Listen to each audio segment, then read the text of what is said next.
Bonjour à toutes et à tous. Comment va le Gabon, sa décentralisation, ses élans de coopération décentralisée depuis un an, depuis une loi relative à la décentralisation? C'est ce que nous allons voir sur 40 minutes avec tout d'abord Guy Mexan Mamiaka.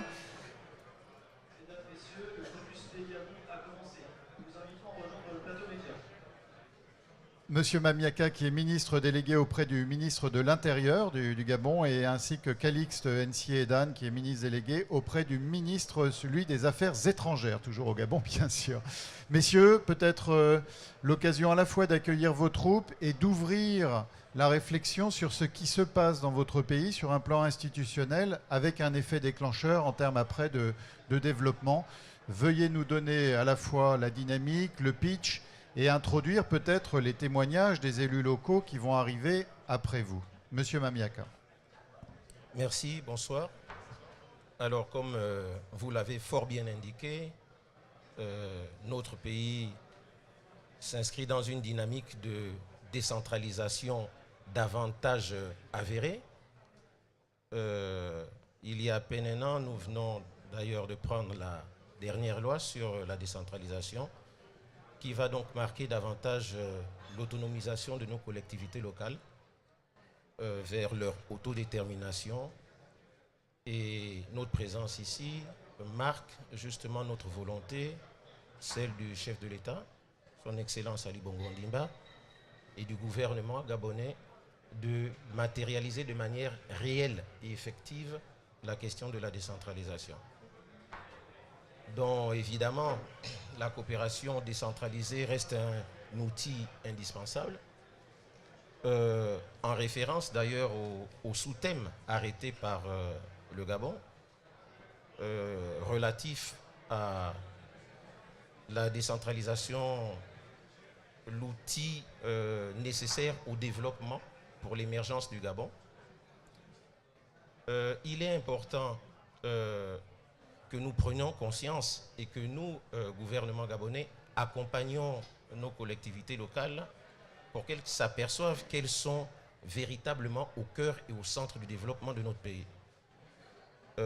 Sur les mêmes bases que ce qui a été fait ici et ailleurs, sur la même volonté, la même dynamique et surtout la même compréhension. Il est question aussi pour nous au cours de ce forum, d'où la présence à mes côtés du ministre délégué aux Affaires étrangères, de faire le point sur tout ce qui a déjà pu être réalisé entre la France et le Gabon en matière de coopération décentralisée et surtout d'y donner une nouvelle impulsion. Nous avons donc pu répertorier un certain nombre de projets dont il aura certainement l'occasion de parler tout à l'heure, pour permettre vraiment de revaloriser cette coopération décentralisée et qu'elle serve véritablement au développement de nos localités. Est-ce que, M. Nsié-Edan, du côté des affaires étrangères, vous avez envie de donner un point de vue ou de poser une question autour de ces innovations en matière institutionnelle qui conditionnent une partie de l'avenir de votre pays? Non, je ne poserai pas de questions. Je dirais tout simplement qu'il faudrait faire un certain nombre de rappels, à savoir, quand on parle de coopération décentralisée, de quoi s'agit-il? Il s'agit d'un ensemble d'actions de coopération internationale qui interviennent entre des collectivités locales, d'une part, et d'autre part des autorités locales de pays étrangers. Et je tiens à rappeler ici que l'une des préconisations du plan stratégique Gabon émergent, c'est justement la promotion de la coopération décentralisée.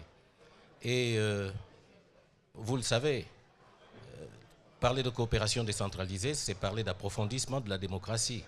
Il s'agit de faire en sorte que les autorités locales s'occupent de leurs propres affaires. Et en ce qui concerne le Gabon, nous avons une loi, c'est la loi 1596 du 6 juin 1996, cette loi qui procède, qui est une loi sur la décentralisation, elle-même qui a été révisée, et la coopération internationale la coopération décentralisée ne peut intervenir que dans un contexte où l'on respecte un certain nombre de principes, dont le principe de subsidiarité, c'est-à-dire que nous avons un État central et des collectivités locales qui, au terme du partage de compétences, doivent exercer chacune de ces autorités dans leur domaine bien précis. Nous avons la loi de solidarité, le principe de solidarité, à savoir que deux partenaires s'entendent sur un certain nombre de projets et y participent à la réalisation. Nous avons un troisième principe qui est le principe de solidarité, j'ai dit de solidarité, mais il y a un autre principe qui m'échappe un tout petit peu. Donc c'est au terme de ces principes-là que l'action de coopération internationale évolue. Pour ce qui concerne la coopération décentralisée entre le Gabon et la France, nous avons depuis 1996 un certain nombre de projets. Il y en a à peu près une quarantaine dont l'évolution est contrastée. Il y en a qui sont arrivés à terme, il y en a qui sont en cours et il y en a d'autres qui sont en sommeil. Et je pense qu'aujourd'hui, la présence massive de la délégation gabonaise à ce forum tient au fait que nous souhaiterions effectivement dynamiser cette coopération qui s'est quelque peu assoupie. Et nous y voyons effectivement un vecteur de mobilisation des ressources au profit des collectivités locales. Je vous remercie. Merci. Alors, est-ce que, d'ailleurs, de façon synthétique, cette loi du 15 juin 2015 va dynamiser, va permettre aux collectivités de dynamiser la coopération décentralisée dans votre pays? Est-ce que je peux avoir un élément de réponse, M. Mamiaka? Merci, absolument. Oui. Mais l'objet justement de la révision de la 1596, donc la précédente loi qui encadrait les dispositions et les mécanismes relatifs à la décentralisation, la nouvelle loi a été prise dans l'objectif de donner davantage de prérogatives aux collectivités locales dans le sens de cette décentralisation, de cette coopération décentralisée. Okay. Très bien, merci beaucoup. On va juste... S'il vous plaît. Oui, je vous en prie. Je voudrais dire que il y a une répartition traditionnelle des compétences entre l'État et les collectivités locales qui veut que les collectivités locales s'occupent de domaines économiques, sociaux et culturels. Et il y a des compétences spécifiques qui ont été attribuées, notamment en matière d'éducation, en matière de jeunesse et de sport et de loisirs, en matière de planification, en matière d'urbanisme, etc. En matière de santé, population et action sociale. Tout à fait. Mais pour continuer, dans ce sens, c'est tout l'intérêt aussi des discussions qu'il y a eu pendant longtemps entre l'État central et les collectivités locales pour permettre de calibrer, de déterminer justement tout ce qui a trait au champ de compétences qui devrait être dégagé à nos collectivités locales. Donc tous ces domaines-là ont évidemment été expressément prévus par la loi. Et pour revenir et ramener le débat sur notre présence ici, c'est pour donner aussi à ces collectivités locales justement les outils pour pouvoir assumer de manière correcte et crédible tout le champ de compétences qui leur a été conféré. Parce qu'il est une chose de pouvoir leur donner des prérogatives, il en est une autre qui puisse les assumer de manière correcte, crédible et viable. Et véritable, absolument. Est-ce que vous souhaitez, messieurs, entendre ce que le ministère de l'Intérieur, à travers son directeur de la tutelle des collectivités locales, a à dire sur cette loi de 2015? Est-ce que vous restez avec nous et après, d'un commun effort, vous partirez? Est-ce que tout va bien en termes protocolaires? Non, il n'y a aucun souci, mais je pense qu'en réalité, nous sommes dans une optique d'accompagnement et d'encadrement. Et nous souhaitons véritablement mettre en valeur les responsables des collectivités locales. Donc, il est de bon gré, il est de bon ton que nous nous effacions afin de pouvoir effectivement les mettre en relief, les mettre en lumière. Alors, pas encore. En revanche, si vous avez la gentillesse de lui prêter votre micro. Je fais mieux que ça, je le lui donne. Vous lui donnez. Alors, Hans-Emery Di Carado, vous êtes directeur de la tutelle des collectivités territoriales au ministère de l'Intérieur. Vous êtes basé à Libreville, évidemment. Quels sont les 2 ou 3 points qui sont issus de cette réforme de 2015 et qui vont permettre justement aux collectivités d'entrer dans finalement une dynamique plus vertueuse, plus efficace de coopération décentralisée? Je vous remercie. Avant toute chose, permettez-moi de souligner un fait, à savoir que la coopération décentralisée au Gabon s'inscrit dans le cadre de la vision du chef de l'État, président de la République, son Excellence Ali Bongo Ondimba, qui a inscrit la décentralisation à l'axe 2 de son projet de société, dans lequel il déclare faire d'elle une réalité. Ça me semble important à indiquer comme préalable, parce que c'est en cela que la politique de la décentralisation au Gabon fait l'objet d'une relance, d'une redynamisation, d'un renouveau qui a abouti, entre autres déjà, à la promulgation de la loi organique 1/2014 relative à la décentralisation. Cette loi se veut être une loi très ambitieuse, en ce qu'en matière de coopération décentralisée, elle comporte pas mal d'innovations. Mais pour l'occasion et pour la circonstance, je vais tenter de les sérier en 3 catégories pour gérer le temps d'antenne qui m'est imparti, mais permettre également aux uns et aux autres de pouvoir avoir donc les grands axes, n'est-ce pas, les grandes innovations apportées par cette loi. La première innovation porte sur l'élargissement des champs de coopération décentralisée. Cela découle d'un constat, à savoir que nos collectivités locales, par le passé, étaient un peu enfermées dans les jumelages.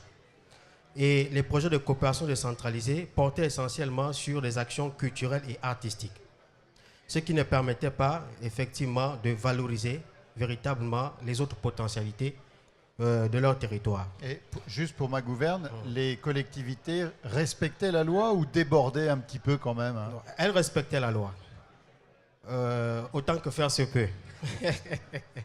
Mais j'aurai l'occasion de revenir là-dessus. Et donc, c'était un peu une coopération minorée.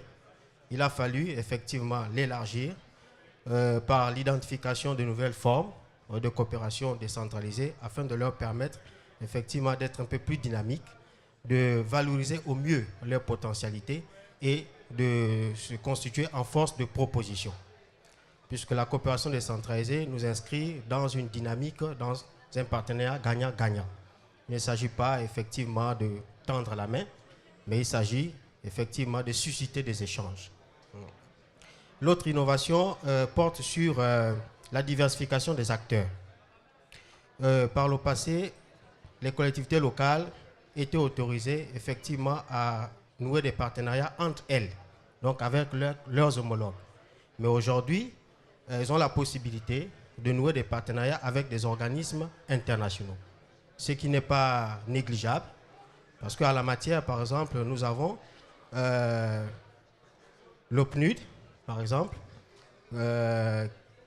qui a effectivement dans le cadre d'un programme, le programme qu'on appelle le programme de promotion de la coopération internationale et de la coopération décentralisée, permis de doter, n'est-ce pas, nos collectivités locales d'un guide, n'est-ce pas, sur la coopération décentralisée, qui est un canevas aujourd'hui, dans ce sens. Voilà. L'autre innovation, comme je disais, c'est d'amener aussi les collectivités locales à prendre position, n'est-ce pas, sur les problématiques d'intérêt national, mais également international.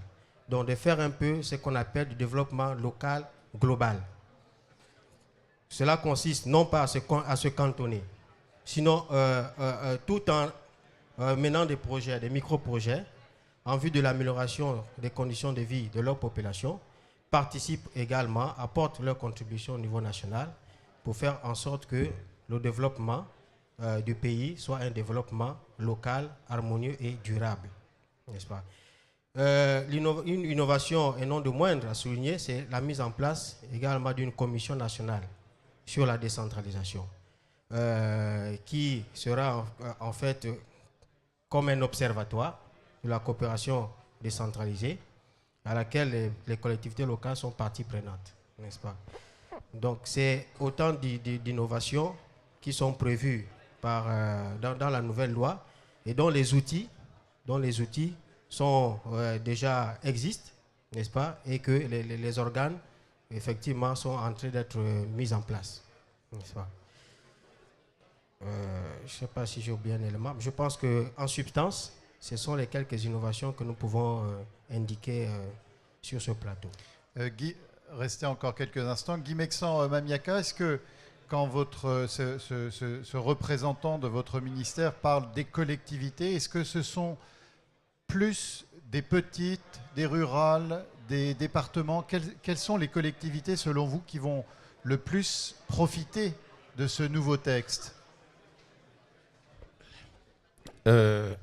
Comme mon collaborateur vient de l'indiquer en parlant des innovations relatives à la nouvelle loi sur la décentralisation, les collectivités locales, sans entrer du point de vue technique, sont catégorisées en fonction d'un certain nombre de critères, notamment leur capacité à s'autofinancer. Il va donc sans dire que les collectivités rurales ne disposent pas du même potentiel que les collectivités urbaines. Donc c'est de manière diffuse qu'elles vont apprécier les effets bénéfiques de la nouvelle loi. Ça va sans dire. Est-ce que je vous propose d'inverser les rôles, c'est-à-dire de vous transformer en écoutant ou en discutant et d'écouter cette fois et d'accueillir des représentants de collectivités locales, vous trois? Est-ce que vous êtes d'accord? C'est avec un immense plaisir et un grand honneur qu'on va écouter nos représentants. La base. Voilà, on va écouter la base et accueillir... alors j'ai des noms, merci à vous encore, merci. Merci. J'accueille Monsieur Sigout d'abord, Nikaïs, où est-il? Bienvenue. Également Chantal Clotilde Boumba-Loué, bonjour madame, merci encore. Serge Mboulamandi, Bernard Aperano et enfin Lucie Daquer. Voilà, trouvez vos places. On a essayé de faire quelque chose qui vous accueille tous et toutes. Et je vais sur... Voilà, vous êtes à côté de moi, mais je ne sais pas encore qui vous êtes. Donc de toute façon, on va un peu se mélanger les pinceaux. Et je vais... Venez, bien sûr. Est-ce que c'est pas trop haut pour vous, ça ira? Attention. Voilà, merci de votre présence. Donc, on va faire vivre à partir de vos expériences, à partir de vos mandats, ce qui a été tenu comme propos par des représentants de ministères ou techniques ou élus ou désignés. Peut-être, pourquoi pas, démarrer par Chantal Clotilde Boumba-Loué. Donc, bonjour madame, vous êtes maire de la commune de Gamba. C'est une ville avec une forte, je crois, activité pétrolière, non? Et une activité tourisme également, qui est autour de 10 000 habitants. Est-ce que je me trompe? 11 000 à peu 11 près. 000, voilà. Comment recevez-vous ces nouvelles dispositions liées au développement, liées à la coopération décentralisée? Est-ce que vous les attendiez? Est-ce que vous les connaissiez pleinement? Est-ce que vous avez déjà un retour d'expérience sur ces nouvelles autorisations finalement? Et je vous remercie. Et effectivement, nous attendions ces nouvelles dispositions parce que nous avons été peut-être des précurseurs, si on peut dire comme ça. À Gamba? À Gamba, Ouais. parce que nous faisons partie de la province de l'Ogooué-Maritime, qui avait déjà un partenariat avec certains départements de France, dans la Seine-Saint-Denis. Donc nous avons une petite expérience, même si ce partenariat a fini par s'étioler. Et ensuite, nous avons aussi un partenariat avec certaines institutions, comme le PNUD, comme disait le monsieur le directeur tout à l'heure. Le PNUD a aidé le département de Ndougou, parce que la commune de Gamba fait partie du département de Ndougou, à mettre en place un plan de développement local.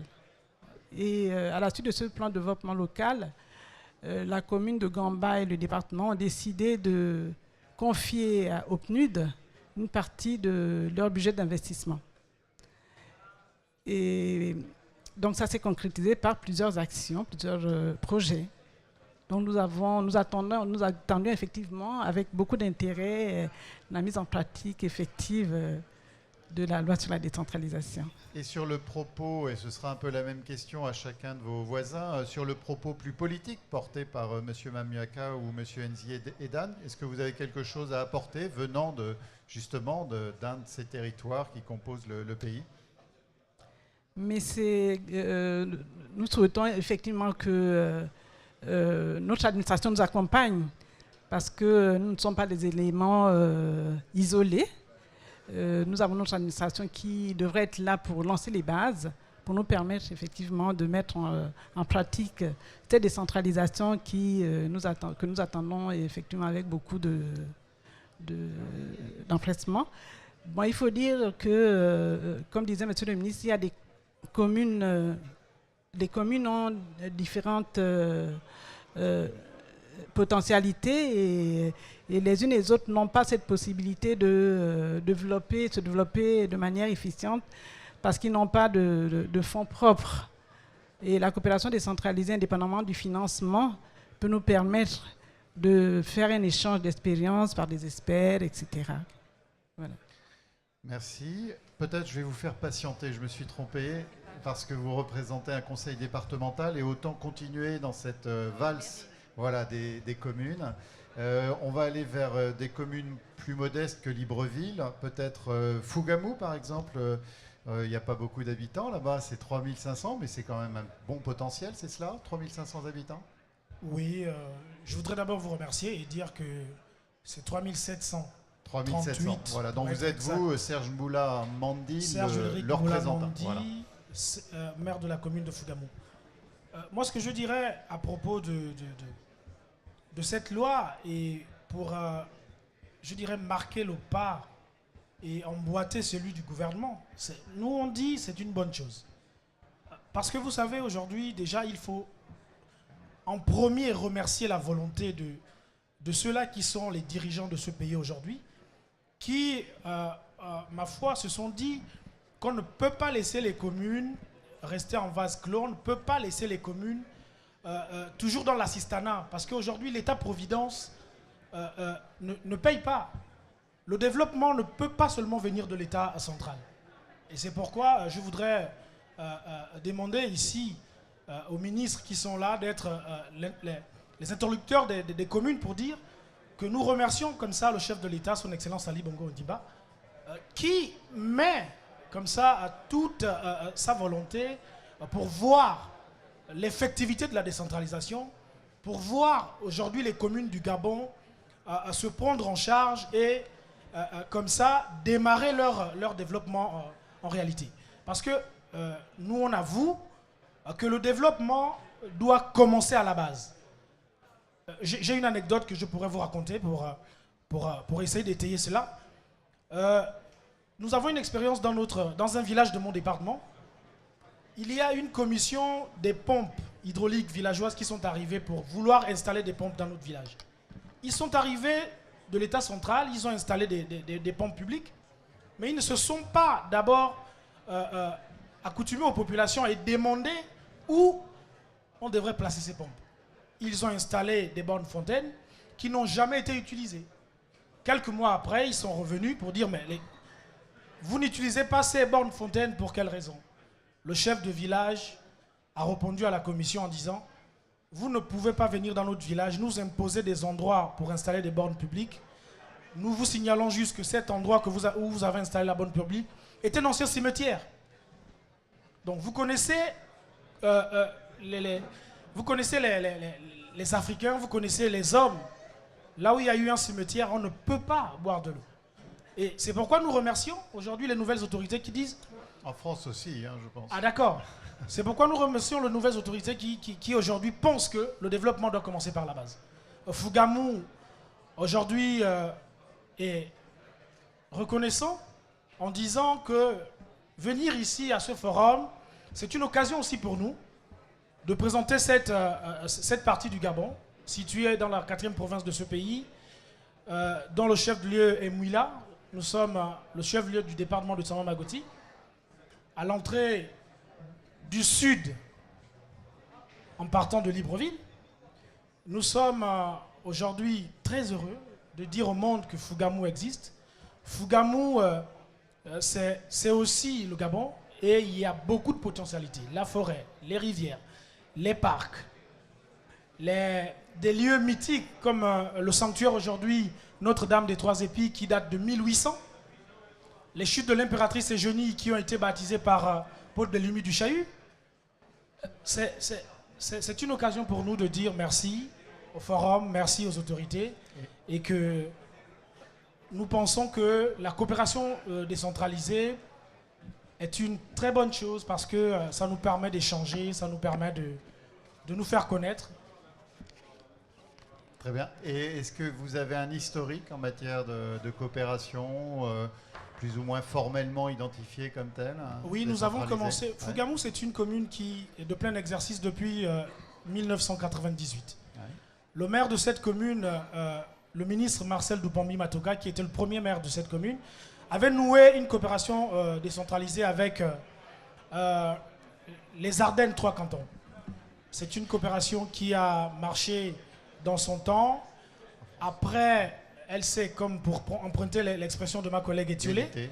Voilà. Et aujourd'hui, c'est une occasion. Nous lançons, si dans cette salle, il y a des représentants des 3 cantons, nous leur disons que le maire de Fougamou est dans la France et que s'ils peuvent effectivement prendre contact avec nous, ce sera une bonne occasion parce que nous avons à Fougamou des preuves. Nous avons une place des Ardennes à Fougamou, en face de l'hôtel de ville. Nous avons des bus de transport que les Ardennes nous avaient donnés. Nous avons aussi des ambulances. Donc, voici pour l'historique. Voilà, si les Ardennes vous entendent, elles sont les bienvenues. Merci. Bernard Aperano, du côté de Port-Gentil, donc commune qui se suffit à elle-même, puissante, néanmoins qui avait peut-être besoin d'être autorisée, d'être libérée de certaines entraves administratives ou réglementaires pour aller plus loin. Comment recevez-vous ces nouveaux textes et quelles sont un petit peu les façons dont vous allez vous en emparer? Merci. Pour dire que Port-Gentil est une ville puissante et qui se suffit à elle-même, c'est un peu trop dire, un peu trop de fleurs. Mais ce qui est sûr, c'est que c'est une ville dynamique, ambitieuse. Et c'est dans ce sens que depuis 1998, nous avons été les pionniers en matière de coopération décentralisée avec la Seine-Saint-Denis. Et aujourd'hui, dans quelques jours, jeudi, nous allons signer une convention de partenariat avec l'Institut Théodore Simon pour les échanges en matière de santé avec des infirmières de notre ville et ceux de la Seine-Saint-Denis. Un institut qui est dans le 93 ? Tout à fait. D'accord. Tout à fait. Donc nous sommes, comme je vous le disais, des acteurs dans cet ambitieux programme de coopération décentralisée.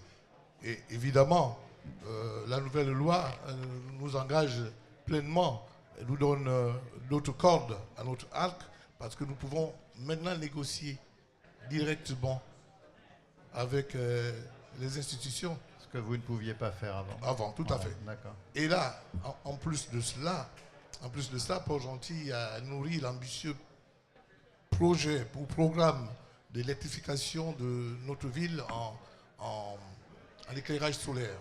Nous avons été à la COP21. Port-Gentil a signé cette charte et nous devons être les premiers à marquer le pas parce que Port-Gentil, à la base, c'était une presqu'île. À cause du réchauffement climatique, Port-Gentil a perdu son bras qui le reliait aux autres villes du pays.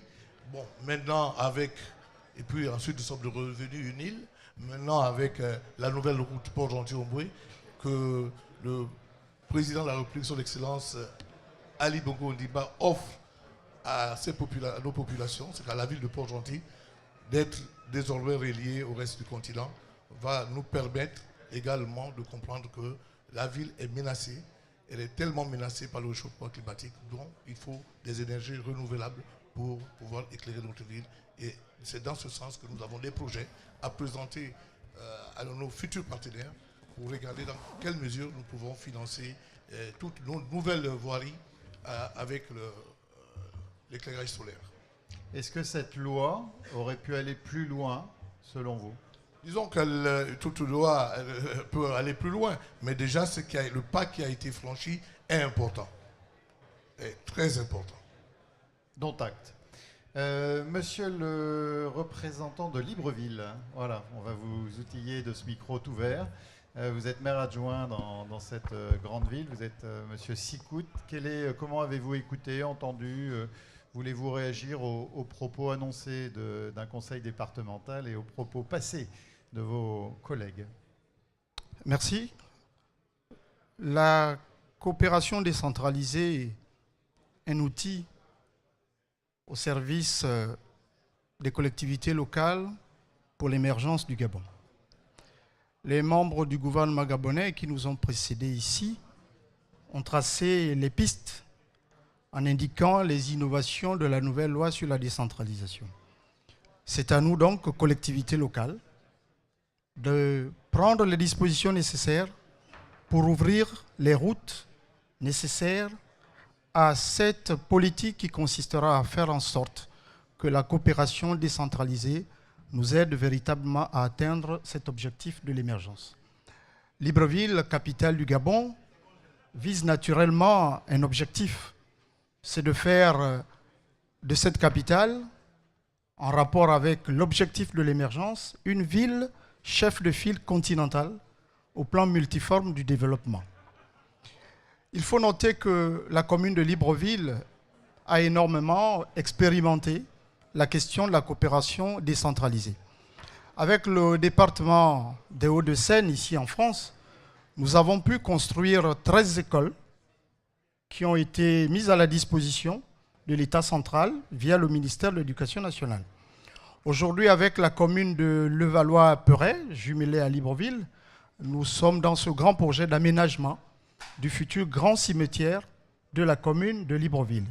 Mais une expérience récente qui porte ses fruits, c'est cette coopération d'adressage avec l'AIMF et l'Union européenne qui donne donc l'occasion à Libreville de mieux identifier ses opérateurs, de mieux identifier ses habitants.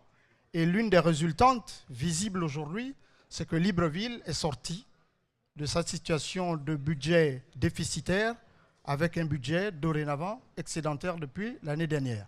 Ceci pour vous dire qu'avec déjà ces 3 exemples de coopération décentralisée, c'est une capitale satisfaite de ce que les choses telles que conçues dans le cadre déjà de la loi ancienne portent ses fruits, mais naturellement, nous allons profiter au maximum des innovations que nous offre la nouvelle loi sur la décentralisation pour aller un peu plus loin, parce que l'objectif, c'est de faire de Libreville la capitale d'un pays émergent à l'horizon 2025. Merci. Et Lucie Dacker, vous êtes présidente d'un conseil départemental, celui de Benjé. C'est comme cela que je le prononce? Oui, oui, vous le prononcez très bien. C'est le micro rouge, s'il vous plaît. Peut-être du côté des conseils départementaux, je ne sais pas jusqu'à quel point aujourd'hui vous avez une familiarité avec la coopération décentralisée. Qu'est-ce que cette loi, comment est-elle reçue par vos élus ou par vos services? Et puis peut-être une adresse soit à d'autres collectivités, soit aux représentants de votre État. Bien, merci. Alors, je vais vous dire que visiblement, je suis le seul conseil départemental ici. Donc, Benjé fait partie de la province de l'Ogooué-Maritime. Donc, l'activité principale dans ce département, c'est le pétrole. Donc, avec la crise que connaissent les pays exportateurs de pétrole, Benjé est touché par rapport à ses actions. C'est limité. Donc, pour nous, cette loi, c'est une loi qui arrive à point nommé. Parce que je n'ai pas d'historique en matière de coopération. Okay? Donc, le fait pour moi d'avoir une loi qui me permet de négocier directement avec des partenaires internationaux ne peut être bien accueilli par les conseillers que je suis pour pouvoir de plus en plus améliorer nos actions. Parce que pour l'instant, Benjé, c'est quand même plus de 15 écoles construites sur fonds propres. c'est quand même plus de 30 dispensaires, c'est quand même plus de 96 logements pour des instituteurs, pour des infirmiers. C'est quand même pas mal de choses, mais maintenant, avec la crise, on ne pourra plus faire toutes ces choses-là. Donc, la nouvelle loi qui nous donne la possibilité d'avoir des partenaires internationaux ne peut être qu'accueillie vraiment avec... Favorablement. Voilà. À quel type de partenaires internationaux pense le conseil départemental? Alors, sur plusieurs axes. D'abord, la formation, parce que vous saviez que la ressource humaine, c'est la première richesse. Donc, du point de vue formation. Et puis, pourquoi pas du point de vue de financement, parce que nous avons quand même pas mal de projets. Okay. Et ce serait bien d'avoir des partenaires qui peuvent nous accompagner en matière de financement, parce que sur le domaine de potentiel, nous avons un potentiel très, très, très énorme, mais que nous ne pouvons pas développer faute de moyens financiers. Donc, ce serait vraiment l'occasion de trouver des partenaires qui puissent nous accompagner sur le financement de ces projets-là. Et de pair à pair, c'est-à-dire de conseil départemental à conseil départemental français, est-ce que vous pensez à des profils ou à des types d'opérations sur lesquels il pourrait y avoir une coopération? Oui, mais je pense beaucoup plus aux conseils départementaux qui ont à peu près les mêmes caractéristiques, ne serait-ce que géographiques, hein, okay? Parce qu'au moins on peut partager les mêmes problèmes. Je pense à Strasbourg, qui est une ville vraiment à l'eau, puisque moi je suis un département à l'eau. Je pense du côté du sud de la France, de Nice. Je pense aussi du côté de, disons, Nantes, par là. Toutes les villes ou Côtières. Départements avec une façade maritime, et la C'est France en compte beaucoup. Très bien. Je vais proposer, puisque avance le temps, à Monsieur Mamiaka de venir juste devant nous, parce que d'abord, je crois que ça va faire la joie des photographes. Ça permettra d'avoir une très belle assistance autour de vous, et peut-être de nous envoyer un dernier mot, Monsieur Mamiaka, si vous m'y autorisez, à moins que vous préfériez être assis là, par rapport à ce qui a été dit, par rapport à cette diversité de ce qui se passe dans les territoires. Est-ce que vous avez envie de réagir? Avec votre collègue également? Devant, derrière, comme vous le voulez, mais je suis certain que les caméras et les photographes se raviront de cette simplicité. Je vous équipe d'un micro et je vous propose de donner ce qu'on appelle les mots d'envoi, non seulement pour cette table ronde, mais également pour cette fin de journée. Qu'avez-vous entendu d'intéressant, de touchant, et quel avertissement éventuellement prenez-vous au sens... Je dois être vigilant, moi, en tant que représentant du gouvernement, à tel point dans le cadre de la confection, de la mise en œuvre et peut-être de la réfection de cette loi de 2015. Merci. Alors, de toute évidence, je ne peux que me réjouir du fait que tous les représentants des collectivités locales accueillent favorablement le nouveau dispositif légal qui a été mis en place. Ça veut dire qu'ils ont la volonté de l'utiliser véritablement. Et je pense aussi à bon escient par rapport aux normes qui ont été fixées, parce qu'effectivement, cette loi ne veut pas dire que les collectivités locales peuvent tout faire, ni comme elles le veulent. Ah oui, ça a sûrement été négocié, il y a des garde-fous. Absolument. Donc, je me réjouis de cela et je les invite à s'approprier véritablement ce dispositif. Vous savez, ça a été dit par les différents interlocuteurs. Le développement ne peut pas se faire sans ces acteurs locaux. Il faut donc qu'ils puissent user de toute la mécanique qui vient d'être mise à leur disposition pour influencer de manière véritable le bien-être des populations par le développement de diverses infrastructures. Je voudrais aussi revenir sur un aspect important qui a été évoqué par Madame le Président du Conseil de BNG, celui relatif aux ressources humaines. En effet, j'ai coutume de croire que donner une Ferrari à un cul-de-jack ou un handicapé, il n'en fera pas grand-chose. Donc, quelle que soit la qualité de l'outil qu'on met à la disposition de ces représentants, leur efficacité relèvera principalement de leur qualité à eux. et de leur volonté de faire les choses. Aujourd'hui, il y a des projets qui doivent être présentés. Mais il faut avoir la capacité d'identification du projet porteur, d'accord, de son montage et de sa présentation. Donc, là aussi, ça relève de la qualité des responsables locaux et aussi de leurs administrations. Ce sont des questions qu'ils connaissent aussi bien que moi, voire mieux que moi, donc je suis certain qu'ils en ont tout à fait conscience. Pour terminer, je voudrais quand même relever le fait que, au cours de ces assises, nous avons pris la peine de nous faire accompagner d'un représentant des parcs nationaux du Gabon. Je le relève parce que, pour emboîter le pas de la vision du chef de l'État, l'environnement est aujourd'hui un élément fondamental du développement de notre pays. Les parcs nationaux du Gabon couvrent 11% du territoire national. Ça veut dire qu'ils touchent directement ou indirectement toutes les collectivités locales de notre pays. Et je voudrais inviter justement nos responsables locaux à s'appuyer davantage sur la richesse que nous offrent les parcs nationaux pour assurer de manière continuelle la promotion de leur développement. Une autre forme de coopération. Et M. Nzi Edan, est-ce que vous avez envie de compléter cet après-midi? Je dirais tout simplement que la présence du ministère des Affaires étrangères à ce forum est un témoignage de la nécessité que nous ressentons à accorder un renforcement de l'encadrement à nos collectivités territoriales. Je vous remercie.